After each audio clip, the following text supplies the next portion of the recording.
it's my honor to administer the oath to the superintendent's oath of office. Superintendent Shuldiner, please step forward. If you would please repeat after me. Sure.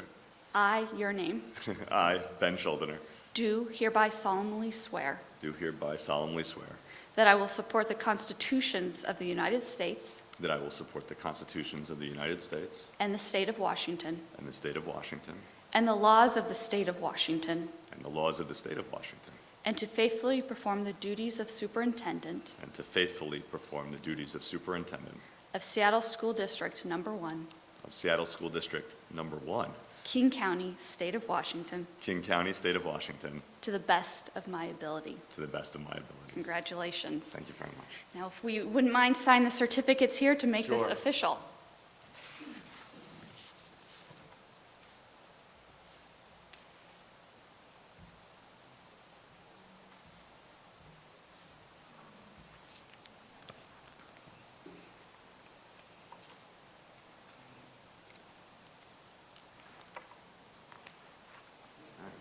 Thank you.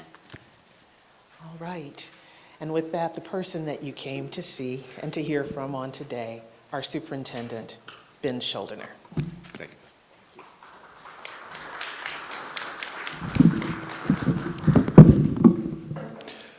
Good morning, everyone.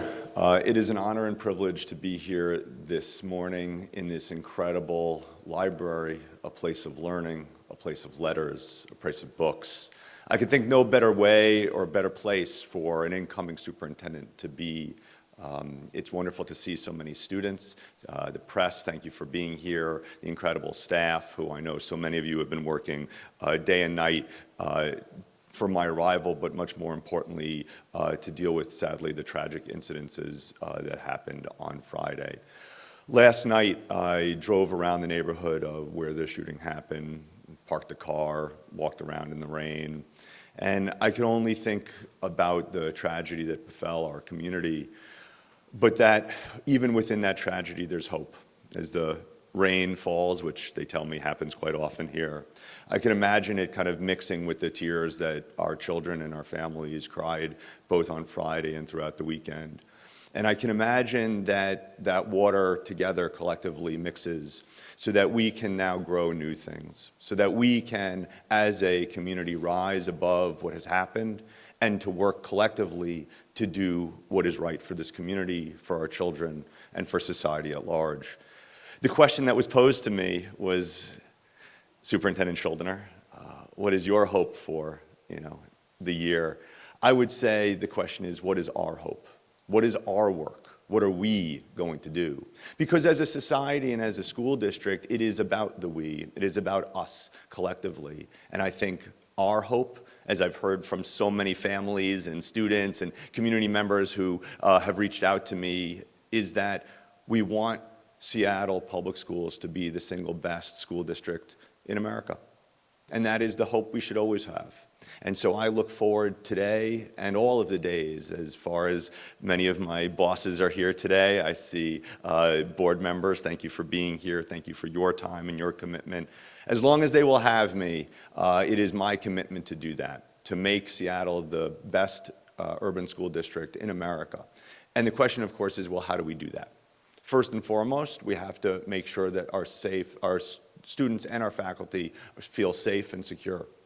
We then have to engage, as was said. We have to invigorate. We have to raise the bar. Because, and you will hear me talk about this quite often, students, children, rise to the level of our expectation. And if we expect greatness from them, they will produce. But if we don't, if we keep things low, if we focus on remediation and not acceleration, if we focus on the bad and not the good, if we expect less from our children, that is what they will produce. But if we as a society and as a district say our children are amazing and we expect and hold them accountable with support, with love, we're going to do amazing and wonderful things. And so, though it might be true that you are here to hear me speak, nobody really wants that. What we want is for us to open up school, to get kids to learn, to be here in the wonderful confines of this amazing and beautiful building. and that our educators who I see around us, their hope and their love and their support of our children is what we're here to see and to experience. So without further ado, I will turn this mic back over to whoever the mic is supposed to be taken. But I just want to say thank you to all of you. Thank you for being here on this day, this beginning of this school day, because my hope is that we continue to be in our schools, we continue to be part of our students' learning, and that I want to thank the press, I want to thank the board, I want to thank the staff, I want to thank the community, but most importantly, I want to thank the students that are here for giving of your time, because you know that it is, again, the we, the collective, that's going to make this district terrific. Thank you very much.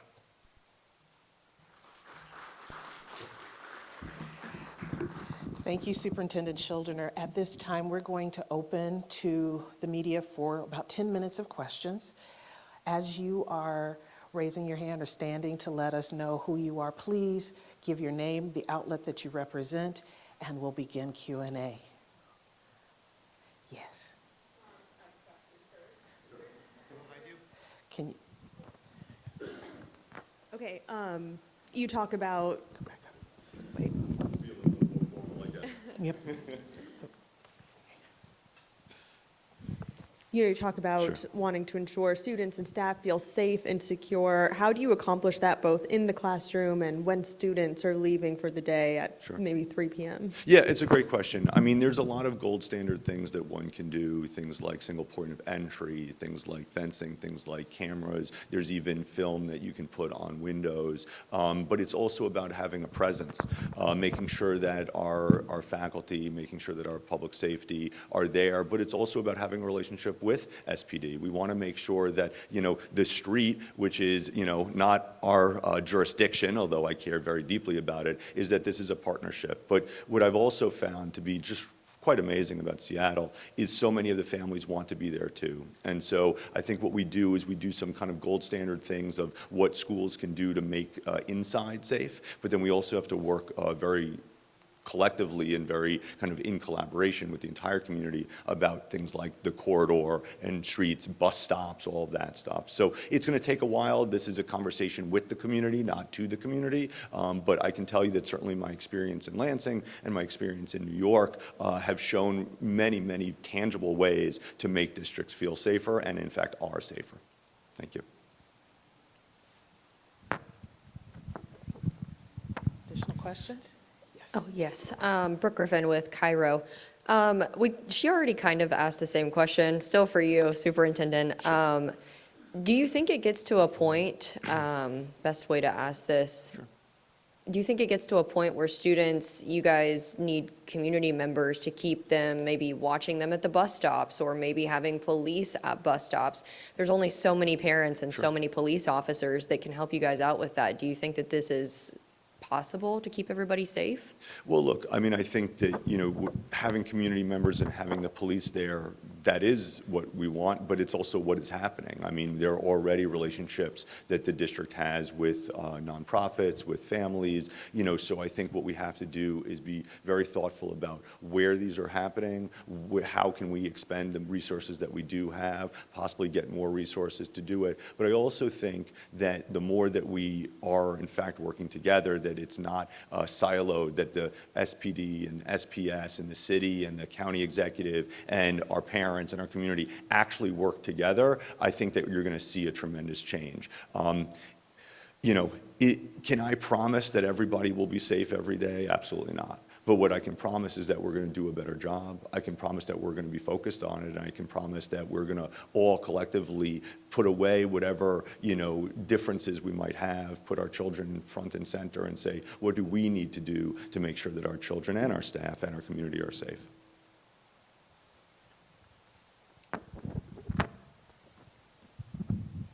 Seattle Times, yes. Thanks. Claire with the Seattle Times. Yes, also for Superintendent Shuldiner.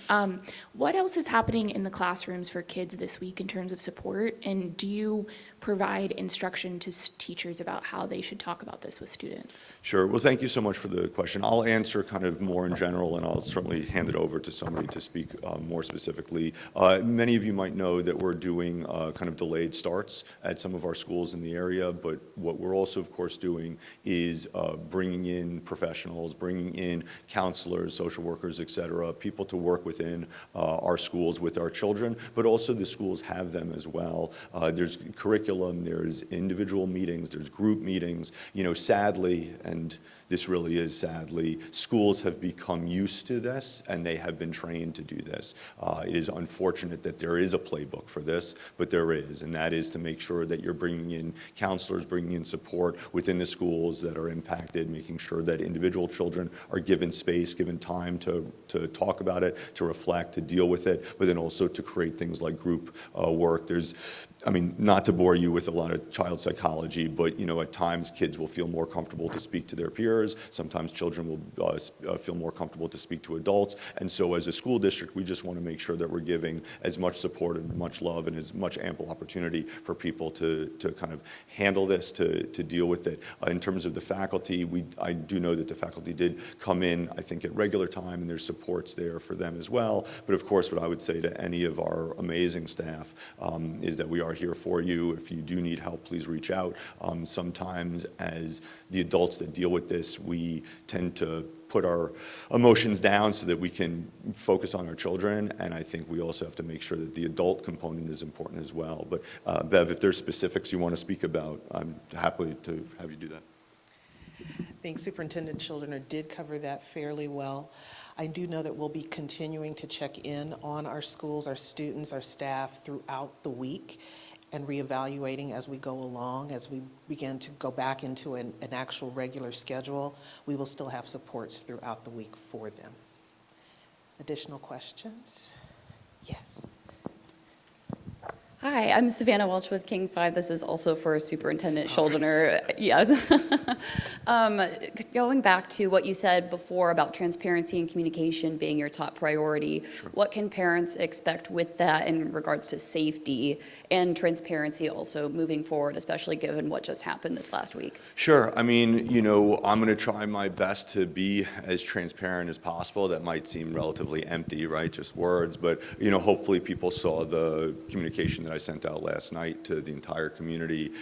You know, it's our responsibility to keep our folks safe, but it's also our responsibility to speak about the things that are occurring. You know, I've met with many families already via, you know, video conferencing. I was still in Michigan, and it was last week. You know, there are specific hotspots, there are specific issues, things like lights at a park or things like more crossing guards. So I think what, you know, you're going to hear from me and what the transparency is going to look like is, hey, we've heard from the community that they want more lights at a certain park. We're going to work to get those lights, and then we'll take a picture when those lights are installed and show that they work. That way, you can hold us accountable for the things that we need to do, but also the transparency of admitting that these were concerns that we had or that the community had. So, you know, it's going to take a while. Seattle's a big city.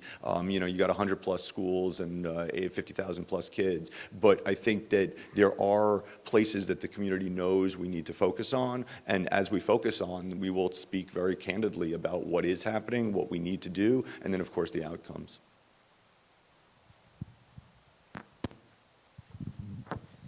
Still for the superintendent, Well, I'm sorry. All right. That's All right. fine. No, it's good. We're getting It's our your steps in. It's your first day. That's right. No, I appreciate that. Slightly shifting a little bit, Sure. you did an interview with Cairo back via Zoom back in December, and you talked a little bit about a couple other things that you were also including Sure. on safety. It's just the big topic today.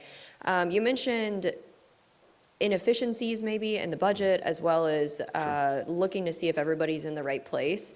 Does that loosely translate to potential layoffs, or should people back off on that? Yeah, I mean, so look, you know, somebody asked me, you know, are you ever going to think about, let's say, closing schools? And my response to all of that is everything has to be on the table. You have brought in a superintendent to look at the whole picture and to be very thoughtful about what is possible.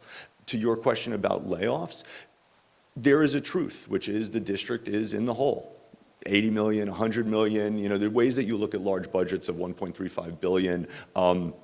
You can come to a conclusion of where that is, but I think we all agree that there is a pot of money that we need to fill or to save.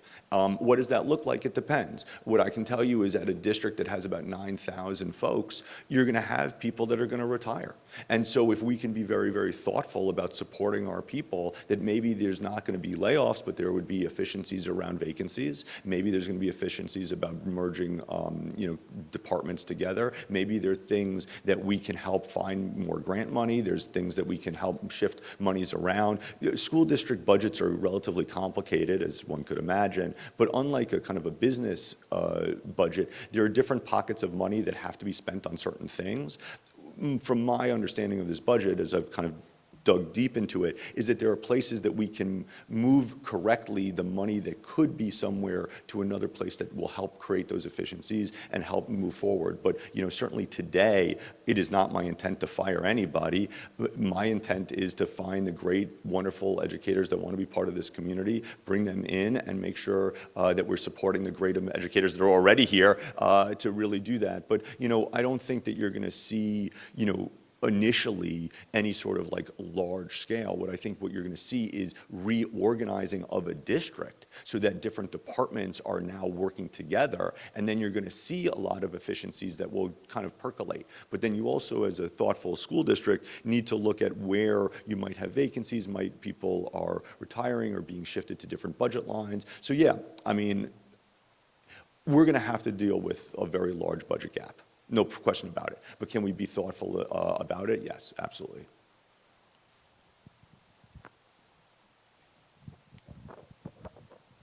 Do you have a plan to support students who are worried about immigration officers showing up to their classroom? Sure. So, do I have a plan, right? The concern around ICE, the concern around immigration, the concern about safety and security in all shapes and sizes, not just in terms of gun violence, but the safety of being taken from your home, the safety of having to leave your home. The district has worked really, really well, I think, on trying to get information out to the community around what the rules are, what the resources are. So what a school district has to do is two things. One, give as much information as they possibly can and give them as much support as they can, but also recognize the law and recognize what we can and cannot do. So I think what you'll see from me and from this incredible staff is a conversation around what we need to do and what we're able to do to try to have folks feel safe and secure. But, I will say that, the school building, the school and the classroom is in fact probably the safest place for children to be. Not only do we have, our own protection, we have lawyers and we have supports and we have people that can help us, but also the building itself is secure. What happens on the street is something, sadly, as we all know from Friday, is something we can't control. But if a child is in a school, that's in fact the safest place for a child to be. And that's been true throughout this country over the course of what's happening with ICE. So I think what I would say to all families is please remember the safest place for your child to be is in school, because that's where we can protect them and where we can support them. Raphael Brewer with the Garfield Messenger. You've talked about all these initiatives you want to do, and you're visiting every school in your first 100 days. Besides that, maybe quick visit to a school, how should students expect to see you, and how will you communicate your initiatives to students? That's great. Thank you for the question. A couple things. One is certainly every week I'll be writing a letter to the community, and I believe students are part of the community, so I hope that they're able to see that.